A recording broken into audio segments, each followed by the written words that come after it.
Sledi referat Marjana Ruperta, odgovornega direktorja rokopisnega oddelka na NUK, v NUK-u, ki hrani za zgodovinarje izredno dragoceno gradivo in ki nam omogoča analizo, preučevanje zlasti avtobiografskih virov, ki so tako dragoceni za raziskovanje posameznikov in nenazadnje za osvetljevanje tudi širše skupnosti. Prosim. Hvala lepa. Zdaj, jaz nisem zgodovinar, ne po poklicu literarni zgodovinar, tako da upam, da bo ta referat tudi zadovoljil te kriterije. Govorim pa o Karmeli Kosovel kot lepi vidi slovenske literature in kulture. Pravzaprav je bil ta referat lahko v bistvu samo enostavna ljubezenska zgodba, a vendar, lik lepe vide je kompleksen in če ga gledamo v razvoju slovenske literarne imagologije, je doživel velik razvoj in perpetuiral začetne tragične podobe lepe vide iz ljudske pesmi, ki je bila ugrabljena in v tujini toči solze in hrepeni po domovini in bližnjih. Do popolnoma drugačne spremenjene podobe like, ki včasih spominja že na junakinjo Flaubertovega romana Madame Bovary. Zanimivo je in stališče lokacije mita, seveda dovolj razumljivo, lepa vida je Primorju stala, da je ta mit najbolj konkretne oblike dobil na Primorskem, kjer je postal tema mnogih literarnih del pesnikov in pisateljev od Magajne do Borisa Pahorja, predvsem pa v času priključitve Primorske Italiji po prvi svetovni vojni. V teh literarnih delih, ki so nastala pod vplivom raznarodovane asimilacije, je v liku lepe vide poudarjen predvsem motiv osebnega hrepenjenja po sreči in boljšem življenju ter skušnjava tujine. Nenazadnje se je lik lepe vide v dejanju zgodovinske realnosti tudi s pojavom Aleksandrink ravno na tem prostoru. Pojav Aleksandrink ima seveda jasno ekonomsko konotacijo, ženske, ki so dobile službo kot dojilje in služabnice, so reševali slab gmotni položaj družin v domovini. Hkrati se srečamo z zanimivim fenomenom obrata družbenih vlog spola, saj na ta način za preživetje družine primarno ne skrbi moški, kar je utečena predstava vlogi spola od prazgodovine, ampak ženska. Čeprav mit primarno govori o hrepenenju, se v tem konkretnem primeru izkaže, da gre za način emancipacije in osamosvojitev žensk, ki pa je na drugi strani ženske tudi potisnila v tragično vlogo žrtve, ki jo lepo opiše posrečen izraz, ki se ga zasledil v literaturi, če da so namreč imele žulje na duši. Obvrniti so se pogosto srečale s traumatičnimi razbitimi družinami, včasih tudi zavračanjem in celo sovraštvom bližnjih, mož in otrok. Zgodba Karmele Kosovel se od njih seveda razlikuje, je pa po svoje neka varianta tega mita. Skoraj pozabljeno znova skušal v našo kulturno zavest, to je njena podoba, obuditi dokumentarni film, ki ga ravno kar pripravlja RTV Slovenija po scenariju Marka Sosiča in Aleša Bergerja. Zanimivo, da smo uspeli ravno med tem snemanjem pridobiti v rokopisni zbirki iz domače hiše v Tomaju družinsko korespondenco, ki je v veliki meri razkrila njeno življenjsko pot in usodo. Tako so izgledale te stvari, ko smo jih pridobili. Družina Kosovel je bila pomembno stičišče kulture na Krasu. Že oče Anton Kosovel je kot učitelj in pevovodja predstavljal močan temelj narodnega in kulturnega delovanja. Poleg solovitega srečka, ki ga na tej fotografiji ni, ker gre za, še on je bil zadnji otrok, in ta je nastala že pred njegovim rojstvom. Recimo, je bil pomemben starejši sin Stano, tudi sam pesnik in novinar. Manj znana doslej pa je bila usoda ženskega dela družine. Med tremi sestrami gre v slavistki Anici omeniti predvsem Karmelo, ki se je zapisala glasbi, se učila klavirja na konzervatoriju v Trstu in študija nadaljevala na glasbeni akademiji v Mehnu pri takrat uglednem glasbenem pedagogu Penbacherju. Čeprav se je obetala lepa pianistična kariera in nastopila na koncertih tudi v Ljubljani, so se njena pričakovanja počasi nastopila v zgodovinskem vsakdanu. Danes je skoraj najbolj znana kot neke vrste slovenska kulturna femme fatale, z malo cinizma, ki je uspela vzbuditi ljubezensko zanimanje najprej družinskega prijatelja Karla Kurča, nato pa Augusta Černigoja in Josipa Vidmarja. Kljub sovitim slupcem se je odločila za tujino, za avstrijskega slikarja Alfonsa Graberja, ki ga je spoznala med študijem v Münchnu v času korenitih evropskih političnih prelomov pred drugo svetovno vojno. Od Mati in oči Kosovje sta trdno izhajali iz lokalnega kmečkega okolja, oba rojena na Krasu.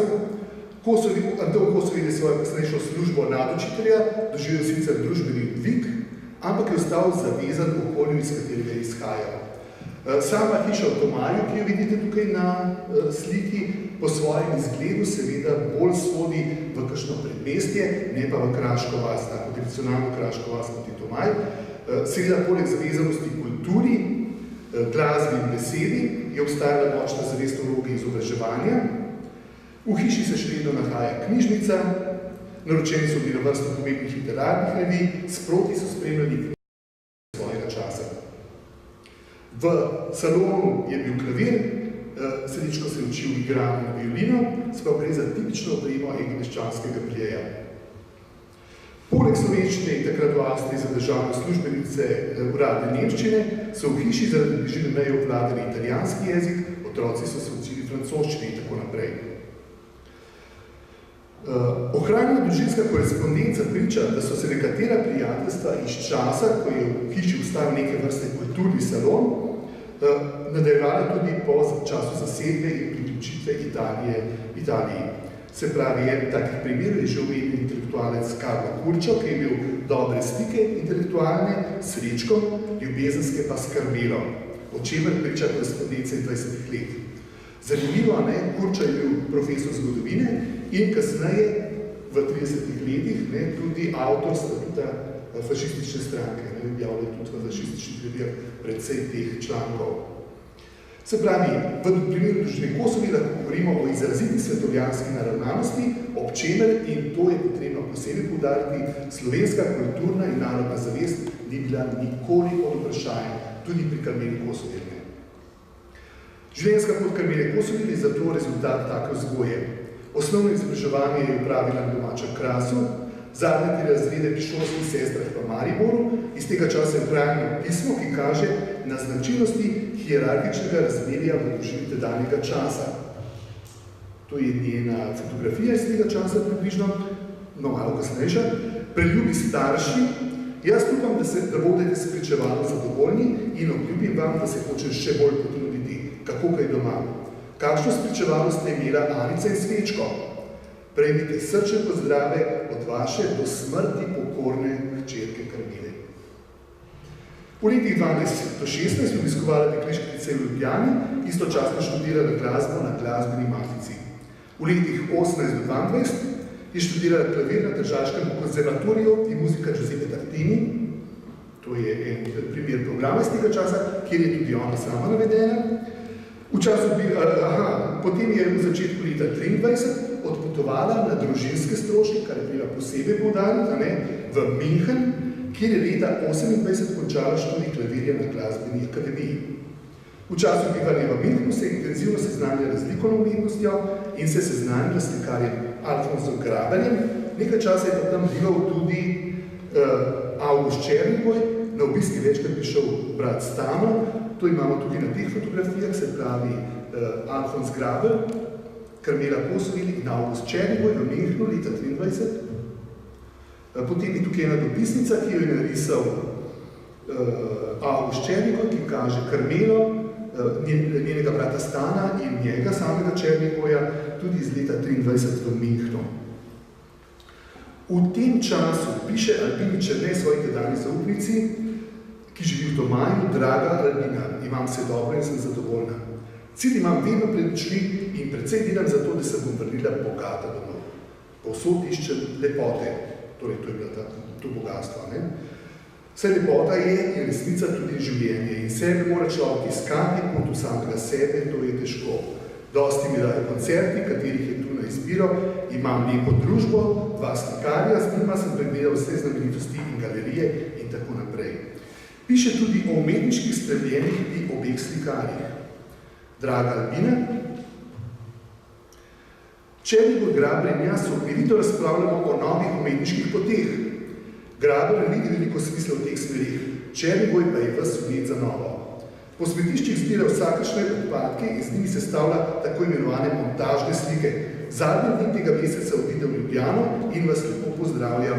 Tukaj imamo pa zdaj to primerjavo, Černigoja, ki ga tudi zelo dobro poznamo pri tem portretu Srečka Kosovina, pa recimo pogledajte, kaj je v tem kasneje normalno delu pač ta Alfons Graber, o njem seveda še kasneje. Znana je afera s Černigojem, ki se je pa je po Ljubljani predstavljal kot njen ženin, a ga družina zaradi različnih razlogov ni sprejela. Draga Karmela, piše Srečko, naši so prepričani, da si zaljubljena v Černigoja in da bi ga bila pripravljena vzeti, to se pravi poročiti. Jaz sem trdno prepričan, da si zaljubljena, ker tudi sam cenim v Černigoju bolj umetnika kot človeka. In tako naprej piše, glavno zelo odklonilo v njem.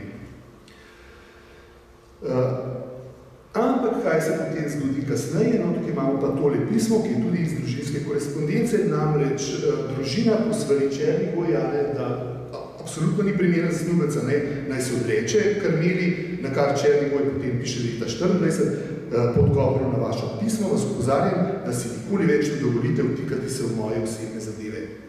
Zelo na kratko, tukaj pač vsaka taka epizoda je bila zanimiva, ampak tukaj imamo že omejen čas.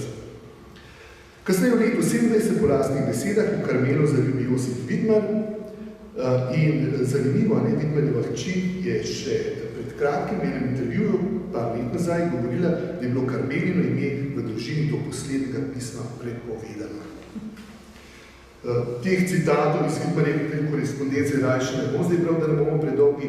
V glavnem objavljene so ta korespondenca, Vidmarjeva pisma, so objavljene v tej čudoviti knjigi pisma Karmeli Kosovel, se zelo splača prebrati. Leta 1929 se je Karmela vrnila v Ljubljano, 2 leti poučevala klavir na konzervatoriju za glasbo. Samostojni koncerti v letih 17-30 nastopala v Ljubljani. Njen repertoar je obsegal klavirske skladbe neoklasicistične, romantične dobe, pa tudi nekaj sodobne klavirske literature, kot so recimo Debussy, Stravinsky in tako naprej. Tukaj je en primer članka iz tedanjega Slovenca. Še minuta. Joj. Če saj imamo par minut. Ja, se pravičujem, ja.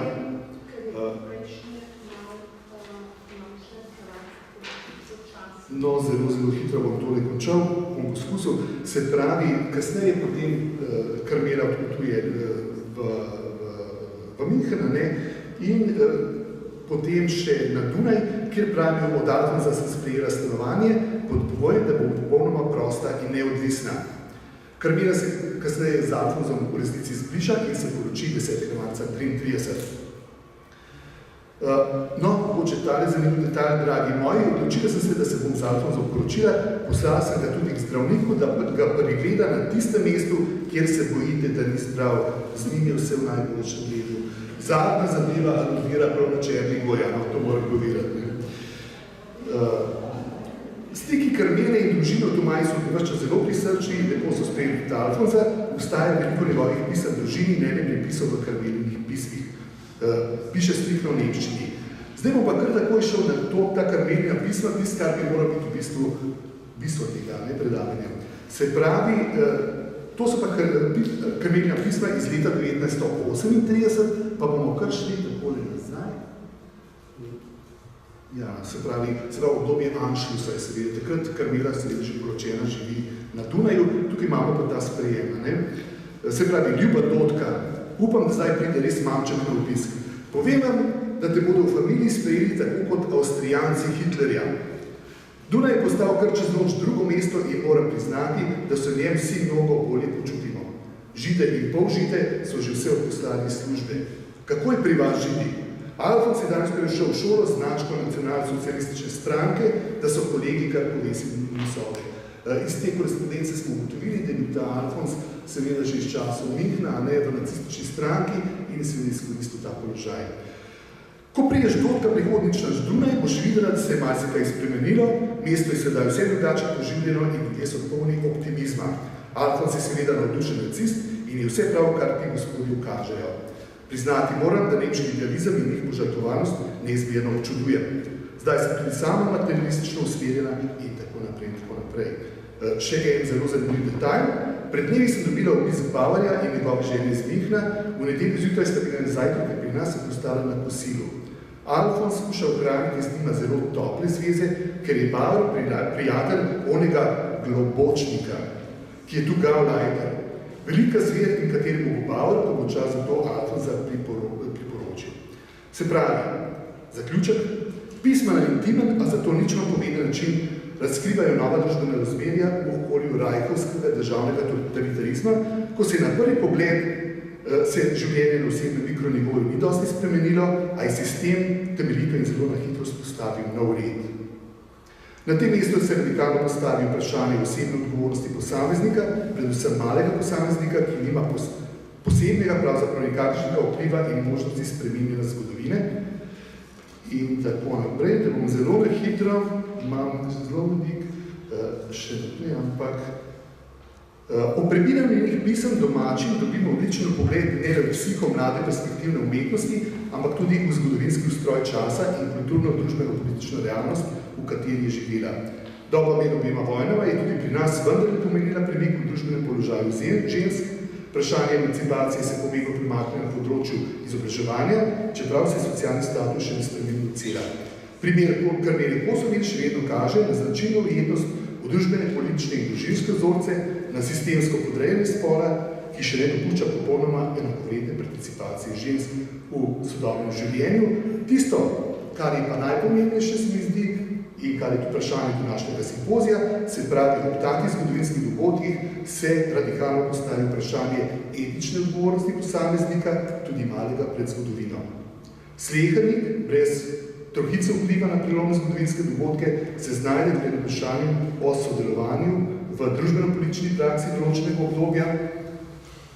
Kako potem reagirati na krivice, nepravilnosti, nasilje, ki ga organizirano izvaja državni aparat, ali te anomalije sploh spoznamo kot anomalije, ali pač tako dejanje posameznik sprejema, se mu upre, se pravi, tukaj govorimo o antisemitizmu v teh stvarih.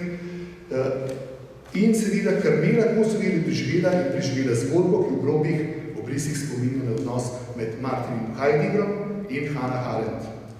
Prav slednje uspela v svojem filozofskem opusu najbolje premisliti pozicijo posameznika v odnosu do oblasti in ideologije, pozicijo, ki jo človeštvo doživlja neprestano in jo malce spremenjenih razmerah, a ne v tej dobi migracij, v tej dobi politične resnice, doživljamo tudi danes. Hvala lepa.